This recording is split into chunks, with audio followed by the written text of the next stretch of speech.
All right, today we're gonna be taking a look at our Lowrance HDS Live 12s, and we're gonna be idling up on Lake Champlain, but this will apply to all your natural lakes. You can see here, kind of got the rocky boulder edge out in the middle of the lake here. So we're gonna start off, we're gonna idle this point here, kind of you can see where it's real deep here, then it gets shallower back in the bay. So we'll work our way all the way around.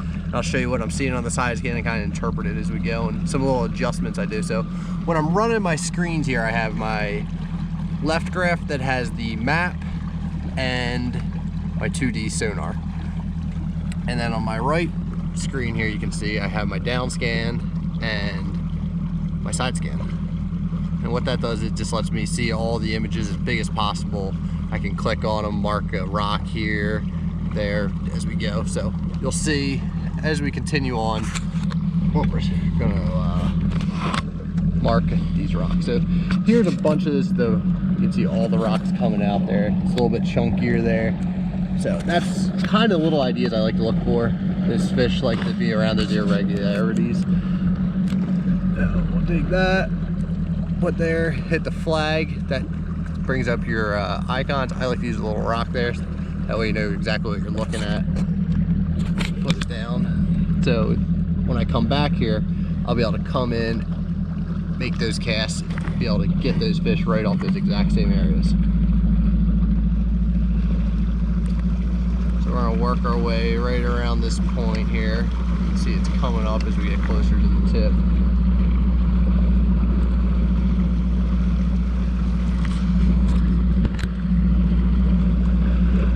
Some adjustments that I make as I'm using my graph. So I run it on pallet 9 for my side scan a lot of times.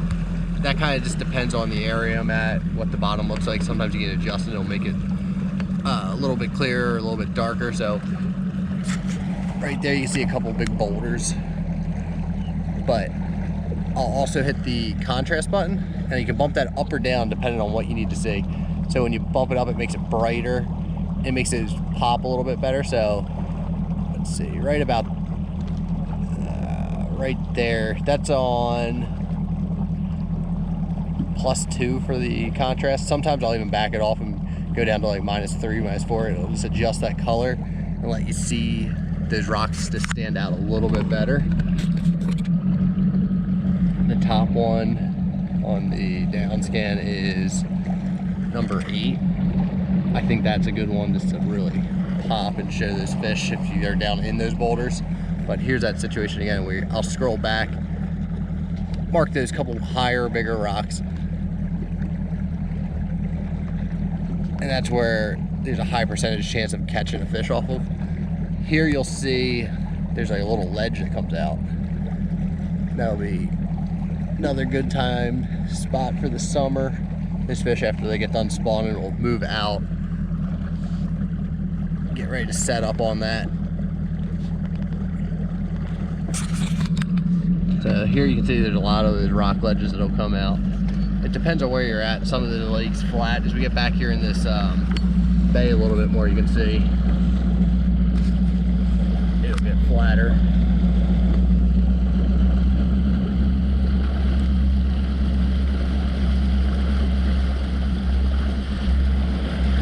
When I'm idling, you can see I have my speed up in the corner here.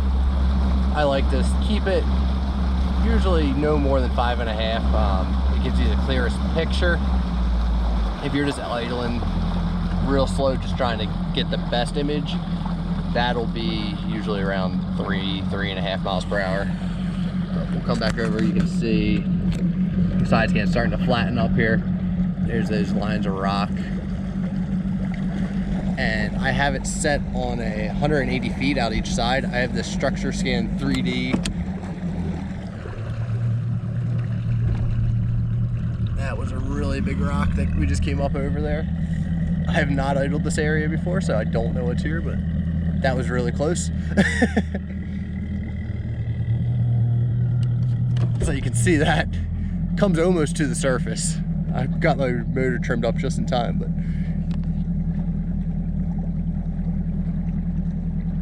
mark that. That's a good thing to know. Nothing else, we don't want to hit that next time we're here. So like I was saying, I had my side scan set for 180 feet on each side. You can adjust that depending on how deep you are. The deeper you are, the wider you can side scan with. And to adjust that, you just click on the unit, come up, you hit those plus or minus signs, and it'll keep adjusting it depending on how close you get. The advantages of getting closer, like zooming in, is you'll see more detail. It'll be wider. So if you're looking on a giant flat just for specific boulders or laydowns or wherever you're looking for, that's when I bump it back out to that close to 200 feet. You can even do 250 if you're out in 10 foot or more.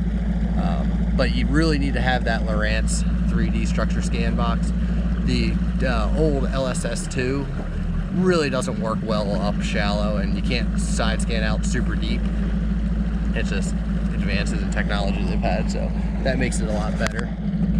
We'll keep working through here. We're going back through that bay here now. See if we can find anything good back here.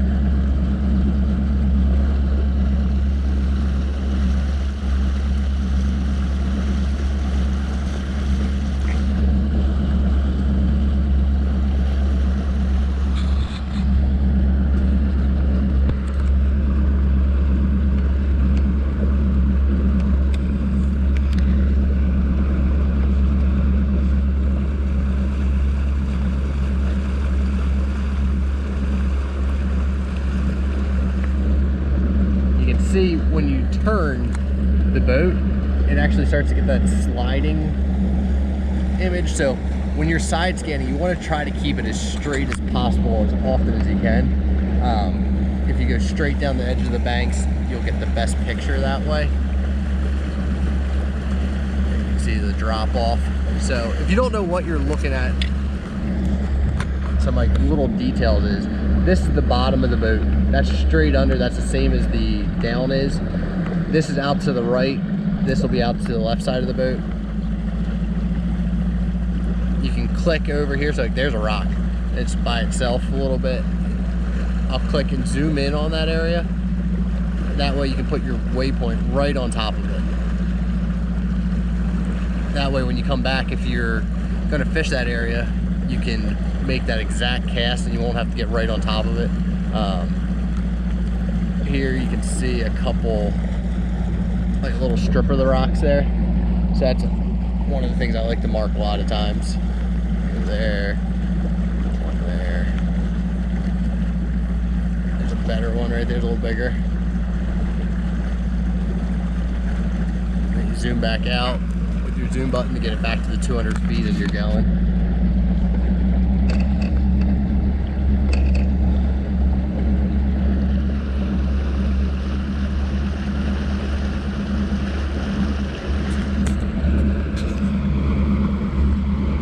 Else we can come across.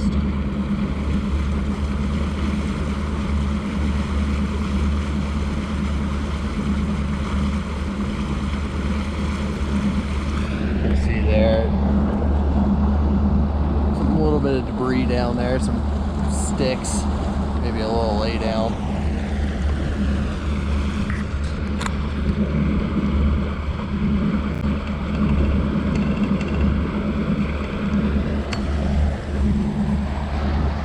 Up there you can see a bald eagle. It's flying just over the horizon there. Right about there. I don't know if you can see that or not.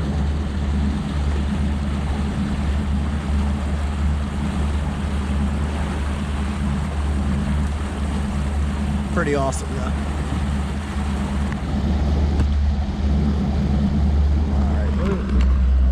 Alright, we're gonna start getting a little closer to the edge again here.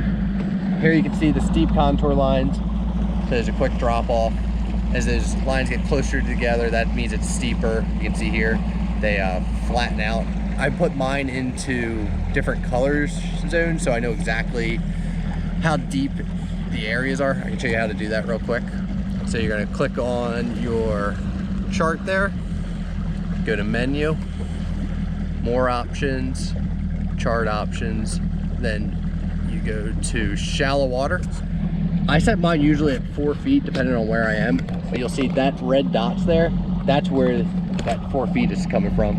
So if I bump it out to 10, you can see it just keeps going out, but I like to know that so I don't run across any rock piles or shoals. Hit back, then you'll go over to fishing range. So if you know about how deep you're going to be fishing during the tournament, you can really make a lot of those areas pop out. So say 3 to 6 foot is what it's set for right now. That's just the shallow water.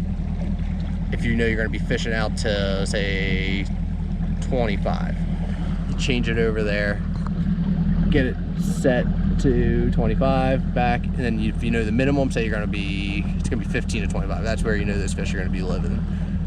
Hit back, and then you can see it bumped it out. Instead of being in that 3 to 6 foot range, it's now in that 15 to 25. And what that'll do is you'll be able to see the points. You'll be able to see a point there. You'll know all the hot spots where those fish should be living right now. So it's one of those things you can play with, really help you maximize your time on the water. Get back over to the Sidescan here. You can see that's where the rock is and that's where the drop off is. So when you see that shadow behind it there, that's a drop off, because the side sands, think of it as a flashlight shooting out to the side, going over that edge, and then it leaves a shadow behind there until it hits the rest of it. But you can see that I like to mark them too, because that's just kind of like a little sweet spot transition area that those fish will sit on. Put a couple waypoints down there so you know the angle of it.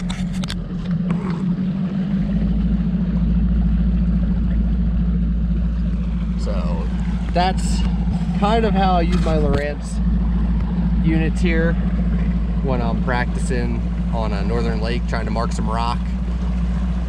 If you want to see how I ledge fish, check out my video from a couple weeks ago on Lake Chickamauga. It shows you similar ideas, but it kind of sets up a tiny bit different. You do a little different adjustments, different style of idling and your path that you make. So please subscribe to my videos and channel. Thanks a lot for watching.